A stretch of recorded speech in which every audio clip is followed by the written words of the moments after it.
Hello friends, welcome back to my channel. আশা করি তোমরা সবাই খুব ভালো আছো, সুস্থ আছো। আমি ভালো আছি এবং সুস্থই আছি। তো চলো একটা নতুন আরও একটা কন্টেন্ট নিয়ে তোমাদের সামনে আলোচনা করতে বসেছি। গতকাল ঢেপির ভিডিও দেখে আমার যা যা মনে হয়েছে ঢেপিকে আমি উত্তর দিয়েছি। আচ্ছা, তারপরে আরও একটা ভিডিও করেছি, রিয়াকশন ভিডিও। গতকাল ওয়াইটিতে যে তুফান চলছিল তা নিয়ে রিয়াকশন ভিডিও আমি গতকাল দিয়েছি। আজকে যে ভিডিওটা নিয়ে যেই বিষয়টা নিয়ে আমি আলোচনা করতে বসেছি একটু আলাদা, একটু ডিফারেন্ট, একটুখানি আমার মতন চিন্তা ভাবনা করে তোমরা দেখো তো যে এটা কি সত্যি সত্যি ঠিক হচ্ছে কি হচ্ছে না। আচ্ছা, আমরা কন্ট্রোভার্সি ক্রিয়েটার। আমরা কন্ট্রোভার্সি ক্রিয়েটার, আমরা সমালোচনা করি। সমালোচনা কি নিয়ে করি? বড় বড় ব্লগাররা তার ভিডিওতে কিছু ফেক জিনিস দেখিয়ে ইমোশনালি অত্যাচার করে দর্শকদের উপরে, এবং ফেক দেখিয়ে দেখিয়ে দর্শকদের নিজেদের কাছে টেনে নেয় এবং সেখান থেকে ইনকাম করে খায়। সে ফেকের বিরুদ্ধে কিন্তু আমরা কথা বলতে এসেছি। তার মানে কি? তার মানে আমাদের ভিত হলো আমরা ফেক জিনিসের বিরুদ্ধে কথা বলবো। আমাদের ভিত হলো আমরা মানে কোনো কোনো মতেই আমাদের এই জমিন, হ্যাঁ আমাদের এই জমিন মানে আমাদের এই ভিত আমরা ছাড়তে পারি না। আমাদের ভিত, আমাদের জমিন, এটাই। আমরা কন্ট্রোভার্সি ক্রিয়েটার এবং আমরা অন্যায়ের প্রতিবাদ করতে এখানটায় এসেছি। এই একটা জোন সৃষ্টি করেছি অন্যায় প্রতিবাদ করার জন্য। এটা কিন্তু ভুললে চলবে না। কন্ট্রোভার্সি ক্রিয়েটার এবং ব্লগারের মধ্যে সম্পর্ক এটাই, ব্লগাররা অন্যায় করবে, কোনো জায়গায় অন্যায় করবে, কোনো জায়গায় ভুল তথ্য প্রদান করবে, আমরা সেটাকে নিয়ে সমালোচনা করব। এটাই তো কন্ট্রোভার্সি ক্রিয়েটার। এটাও তার সাথে সাথে মনে রাখতে হবে, হ্যাঁ কন্ট্রোভার্সি করতে করতে এটাও মনে রাখতে হবে, একটা ব্লগার যখন ব্লগ দিচ্ছে তাকে নিয়ে যখন আমি আলোচনা করছি সেটা আমার প্রফেশনাল লাইফ। এবং ব্লগাররা যারা নিজের লাইফস্টাইল বিক্রি করছে, সে যেটা ভিডিও দিচ্ছে সেটাও তার প্রফেশনাল লাইফ। অন ক্যামেরায় যেগুলো যেগুলো ওরা দেখাচ্ছে সেটা তাদের প্রফেশনাল লাইফ। সেটা নিয়ে আমরা কথা বলতে পারি, 100% কথা বলতে পারি। কিন্তু যেই কন্ট্রোভার্সি, যেই ব্লগার অফ ক্যামেরা যেই কাজগুলো করছে সেটা নিয়ে কিন্তু আমরা আলোচনা করতে পারি না। কারণ কারণ কি? সেটা তার পার্সোনাল ব্যাপার, সেটা অন ক্যামেরায় এসে বলেনি, দেখায়নি। সেই জন্য আমরা সেই বিষয় নিয়ে আলোচনা করতে পারি না। এটা আমাদের নীতি হওয়া উচিত। কিন্তু কে কে কে মেনেছে ওয়াইটিতে এগুলো কথা? কে কে এই যে আমি যে বললাম আমাদের নীতি, কে মেনেছে? কেউ মানেনি। কন্ট্রোভার্সি জোনে এখন চলছে ষড়যন্ত্র। এখন চলছে কে কারকে সাহায্য করবে এবং কে কার সাহায্য নেবে। হ্যাঁ, কন্ট্রোভার্সি জোনটা একে অপরের উপর নির্ভরশীল হয়ে গেছে। কন্ট্রোভার্সি জোন, কন্ট্রোভার্সি ক্রিয়েটার এবং ব্লগার আর কন্ট্রোভার্সি ক্রিয়েটার দুজনের মধ্যে এমন একটা সম্পর্ক সৃষ্টি হয়ে গেছে, ব্লগারদের প্রয়োজন হচ্ছে তার চ্যানেলটা গ্রো করার জন্য কন্ট্রোভার্সি ক্রিয়েটারদের সাথ দিয়ে দিচ্ছে, একদম সাথ দিচ্ছে।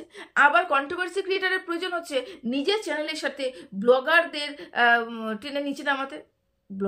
কন্ট্রোভার্সি ক্রিয়েটাররা তাই করছে। আমাদের কি এটাই উদ্দেশ্য?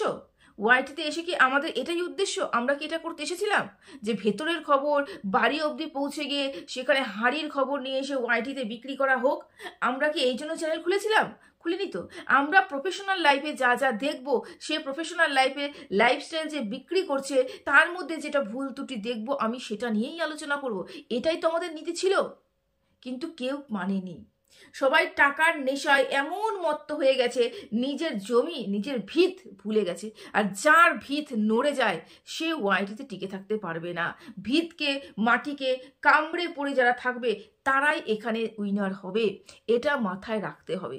আজকে তোমরা যেই অধঃপতন দেখতে পাচ্ছ, যেই পরিমাণে তোমরা দেখতে পাচ্ছ, সেটার একমাত্র কারণ হচ্ছে সবার ভিত নড়ে গেছে। প্রত্যেকটা কন্ট্রোভার্সি ক্রিয়েটার তাদের কন্ট্রোভার্সি চ্যানেলে বিভিন্ন ধরনের রেকর্ডিং, বিভিন্ন ধরনের ভেতরের পার্সোনাল অ্যাটাক, বিভিন্ন ধরনের পার্সোনাল কথা, বিভিন্ন ধরনের তারপরে voice recording, chat WhatsApp chat, বিভিন্ন ধরনের সব কিছু যেগুলো অন ক্যামেরায় কোনোদিন আনেইনি সেগুলো রিভিল করে করে ইনকাম করেছে। তা এটা কি সত্যি সত্যি খুব ঠিক হয়েছে? না না। যেদিনকা প্রথম তার চ্যানেল থেকে ভেতরের খবর লিক হয়েছে, ভেতরের খবর নিয়ে ভিডিও তৈরি করা হয়েছে, সেদিনই তার ভিত নড়ে গেছে। আর যারা যারা ভিত নড়ে তারা বেশি দিন ওয়াইটিতে টিকে থাকে না। দর্শকের চোখে কিন্তু অবশ্যই তারা খারাপ। এতগুলো কথা কেন বলছি? গতকাল ঢেঁড়স একটা ভিডিও করেছে। ঢেঁড়স ভিডিও করে এ কথাটা বারবার করে বোঝানোর চেষ্টা করছে যে আমাদের খোকাবাবু অনেক কয়জন মানুষকে হোয়াটসঅ্যাপে ব্লক করেছে, অনেক কয়জন মানুষকে। আচ্ছা তোমরাই বলো তো, হোয়াটসঅ্যাপে কার সাথে কথা বলবে, কার সাথে কথা বলবে না, কার সাথে যোগাযোগ রাখবে, কার সাথে যোগাযোগ রাখবে না, সেটা তার নিজের ব্যক্তিগত ব্যাপার। সেখানে আমরা কেন নাক গলাবো, বা সেটা নিয়ে এসে আমরা ওয়াইটিতে বিক্রি করব কেন? আমরা তো কেউ পার্সোনাল লাইফ যেটা অফ ক্যামেরায় হচ্ছে সেটা দেখতে আসিনি। আমরা তো তার কাজ দেখতে এসেছি, আমরা তার জীবনযাত্রা দেখতে এসেছি, যেটা উনি অন ক্যামেরা দেখাচ্ছে, যেটা দেখালে কোনো সমস্যা হবে না। একটা মানুষের ব্যক্তিগত লাইফ বলে কিছু রয়েছে, সেখানে হস্তক্ষেপ করার কারোর অধিকার নেই। এটা কন্ট্রোভার্সি ক্রিয়েটারদের বুঝতে হবে। কিন্তু কিছু কিছু কন্ট্রোভার্সি ক্রিয়েটার নিজের চ্যানেলের স্বার্থে, নিজের চ্যানেলে গ্রো করার জন্য প্রত্যেকটা ব্লগারের বাড়িতে পৌঁছে যাচ্ছে ভ্যানিটি ব্যাগ নিয়ে, এবং সেখান থেকে কথা বের করে নিয়ে এসে ওয়াইটিতে বিক্রি করে ইনকাম করছে। এটাই তো চলে এসেছে কন্ট্রোভার্সি জোনে, এটাই চলে এসেছে, এই নোংরামি, এই ষড়যন্ত্রটাই ওয়াইটিতে চলে এসেছে কন্ট্রোভার্সি জোনে। হলো এবার কিমা, ঢেঁড়সের কথাটা গেল, ঢেঁড়স বিনা কারণে ভেতরের খবর ওয়াইটিতে বিক্রি করছে, বিনা কারণে। কেউ জানতে চায়নি ও কার সাথে হোয়াটসঅ্যাপে কথা বলবে, কার সাথে হোয়াটসঅ্যাপে কথা বলবে না, কেউ জানতে চায়নি। আমি তো বিশেষ করে জানতেই চাইনি। আমি বলেছি যে ওয়াইটিতে যেগুলো যেগুলো দেখা যাচ্ছে, যেগুলো যেগুলো প্রাইভেট হয়নি, পাবলিক এখনো দেখতে পাচ্ছে, সেই বিষয়গুলোর উপরে। থাকলো কিমার কথা।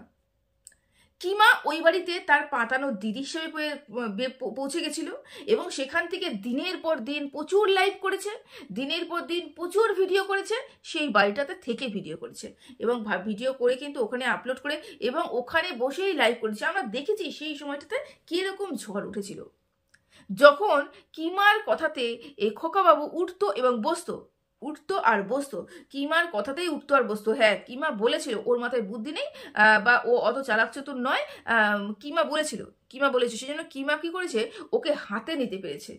হাতে নিয়ে ভেতরের অনেক অনেক অনেক তথ্য বের করে নিয়ে এসে ওয়াইটিতে বিক্রি করেছে, যেটা যেটা তাদের বৈবাহিক যে সম্পর্কটার মধ্যে একটুখানি ফুটো হয়েছিল, সেটা বড় একটা খালে পরিণত করার জন্য যথেষ্ট যথেষ্ট।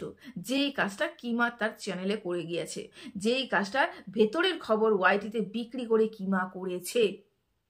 কিমা ভেবে নিয়েছে যে আমি যা বলছি তাই তো খোকাবাবু করছে, তাই জন্য আমি যা বলবো খোকাবাবু আজীবন তাই করবে। এটা কিমা ভেবে এসেছিল, যেটা একদমই মিথ, যেটা একদমই ভাবাটা উচিত নয়। প্রত্যেকটা মানুষের ব্যক্তিগত জীবন রয়েছে, প্রত্যেকটা মানুষের কিছু চাওয়া এবং পাওয়া রয়েছে, সেখানে হস্তক্ষেপ করার অধিকার কারণ নেই। যেখানে নিজে সে কিছু দেখাচ্ছে না, যেখানে নিজেই সে কিছু রিভিল করছে না। এখানে একটা ছোট্ট কথা বলে রাখি, ওয়াইটিতে এখন এমন পর্যায়ে পৌঁছে গেছে যে যারা ভেতরের খবর রিভিল করে ভিডিও করত এবং সাপোর্ট করতো অন্য মানুষকে, তারাও ভেতরের খবর রিভিল করে ভিডিও করছে।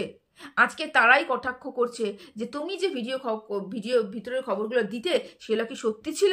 আজ গিয়ে মনে পড়ছে, তখন কারোর বিরুদ্ধে কোনো প্রশ্ন ছিল না, কারোর বিরুদ্ধে কোনো উত্তর ছিল না, কারোর বিরুদ্ধে কোনো জিজ্ঞাসা ছিল না, কিচ্ছু ছিল না, তখন কিছুই ছিল না। তখন শুধুমাত্র ইনকাম ছিল এবং শুধুমাত্র পার্সোনাল অ্যাটাক ছিল, আর কিছুই ছিল না। এরকম অনেক ঘটনা, অনেক কিছু দেখবে, অনেক কিছু বুঝবে, যে যদি তোমরা পুরনো ভিডিও দেখে থাকো, যদি তোমরা যারা যারা নতুন এসেছো, যদি পুরনো ভিডিও দেখে থাকো, তোমরা সব বুঝে যাবে যে কে কার পিছনে হাত ধুয়ে পড়েছিল, কে কার পিছনে এখনো অবধি হাত ধুয়ে পড়ে রয়েছে, শুধুমাত্র ইনকামের জন্য। আমি সেই সময়টাতেও টিনার পাশে এসে দাঁড়িয়েছিলাম এই কারণে, যে টিনা একটা কমিউনিটি পোস্ট দিয়েছে, তার জন্য কিমার সাথে, টিনার সাথে ফোকলার মেলবন্ধন তোমরা তৈরি করেছো। ঠিক আছে, টিনা একটা অন্যায় করেছে, ভুল করেছে, স্বীকারও করে নিয়েছে।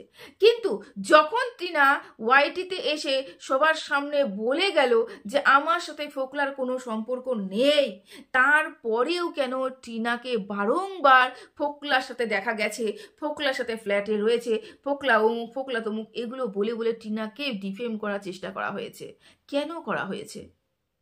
তখন কিন্তু কেউ প্রশ্ন তুলেনি। আজ এই মুহূর্তে দাঁড়িয়ে অনেক মানুষের অনেক প্রশ্ন তুলছে।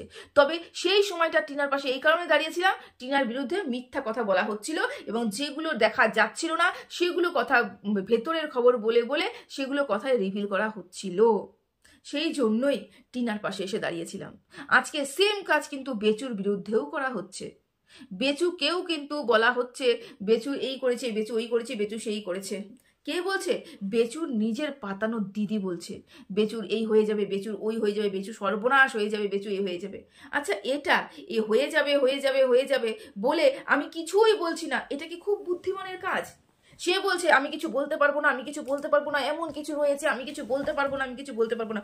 অথচ অথচ ভিউয়ার্সদের সমস্ত কিছু বলে দিয়েছে এবং ভিউয়ার্সরা আন্দাজ করে ফেলেছে এমন কিছু তো একটা হয়েছে যার জন্য এখন যদি কিমা মুখ খোলে তাহলে বেচু বিপদে পড়ে যাবে। আর বুঝতে বাকি নেই যে এমন কি কাজ করেছে, কারোর বুঝতে বাকি নেই। তা এটা একটা প্রফেশনাল লাইফ যার সাথে পার্সোনাল লাইফকে ঘেটে ঘ করে ফেলেছে কিমা। কিমার মতন কিছু দর্শক, কন্ট্রোভার্সি ক্রিয়েটার এবং কিছু দর্শক, যেটা একদমই উচিত নয়। আমাদের তো বিশেষ করে একদমই উচিত নয়, কারণ আমাদের ভিডিও মানুষে দেখে এবং তাদের মতামত পোষণ করে এবং আমাদের কিছু কিছু কথা তাদের উপর প্রভাবিত হয়। সেই জন্য আমাদের চিন্তাধারা, আমাদের দৃষ্টিভঙ্গি একদম সোজা সাপটা রাখতে হবে এবং পরিষ্কার করে বুঝিয়ে বলতে হবে এবং পরিষ্কার নিট অ্যান্ড ক্লিন সমালোচনা করতে হবে, যেটা ওয়াইটি জোনে এতদিন কারোর মধ্যে ছিল না বা আমি দেখতেও পারিনি, উপলব্ধিও করতে পারিনি। কি বলবে বলতো? পার্সোনাল অ্যাটাক ওয়াইটিতে বরাবর চলে এসেছে। যদি এখন আমি রুখে দাঁড়াই বেচুর বিরুদ্ধে যে না বেচুকে তো আমি দেখিনি কারোর সাথে, বেচুকে তো কিছুই দেখিনি, বেচুর এটা দেখিনি, বেচুর ওটা দেখিনি। দেখো, বেচুর ওটা দেখিনি ঠিক আছে, কিন্তু বেচু বহু জায়গায় অনেক কিছু প্রমাণ দিয়েছে। সেরকম টিনার ওখানেও দেখিনি, তো টিনা এক জায়গায় প্রমাণ দিয়েছে, তাও টিনাও এক জায়গায় কথা বলেছে, সবই মেনে নিয়েছি। যদি টিনার পাশে আমি দাঁড়াতে পারি তাহলে বেচুর পাশেও দাঁড়াতে হবে, যে না পার্সোনাল লাইফ নিয়ে কোনো আলোচনা করা হবে না, প্রফেশনাল যেটা হচ্ছে সেটা নিয়ে আলোচনা করো, কোনো সমস্যা নেই। কিমা হয়ে গেছে এখন যে ওই বাড়িতে ঢুকতাম, ওই বাড়ি থেকে সমস্ত খবর বের করে এসে রিভিল করে ভিডিও করতাম, কিন্তু এখন আর ওই বাড়িতে আমার ঢোকার পারমিশন নেই। এখন ওখান থেকে আমার আর ইনকাম হবে না, ওই বাড়িতে থাকলে আমার ইনকাম হবে না, মাসি মেশো কাকু কাকিমাকে নিয়ে থাকলে আমার ইনকাম হবে না। আমার ইনকাম হতে গেলে আমাকে ওই বাড়িতেই পৌঁছতে হবে, যেটা আমি এখন করতে পারছি না। তাহলে কি করব? ইনকাম তো কিছু করতে হবে। চলো পুরনো কাসুন্দি ঘেটে নিয়ে আবার ওয়াইটিতে নতুন করে বিক্রি করি। এটাই হচ্ছে কিমা স্বার্থের জন্য সবকিছু করতে পারে। এখন বেচুকে অনেক ভিউয়ার্স পছন্দ করছে না, বেচুর ভিউয়ার্স যাতে কিমাকে দেখে সেই জন্য বেচুর বিরুদ্ধে যেত কিমা একবার চিন্তা করলো না, বিরুদ্ধে চলেই গেল এবং বিভিন্ন ধরনের কথা বলতে শুরু করে দিয়েছে। হ্যাঁ, এসব দোগলা মানুষকে কে বিশ্বাস করবে? কে বিশ্বাস করে? বিশ্বাসের মান ইজ্জত কিচ্ছু রাখে না এরা শুধুমাত্র টাকা ইনকাম চেনে, পয়সা চিনে, আর কিচ্ছু চেনে না। ভিডিওটা এখানেই রাখলাম, বেশি বড় ভিডিও করছি না। সবাই ভালো থেকো, সুস্থ থেকো, টাটা।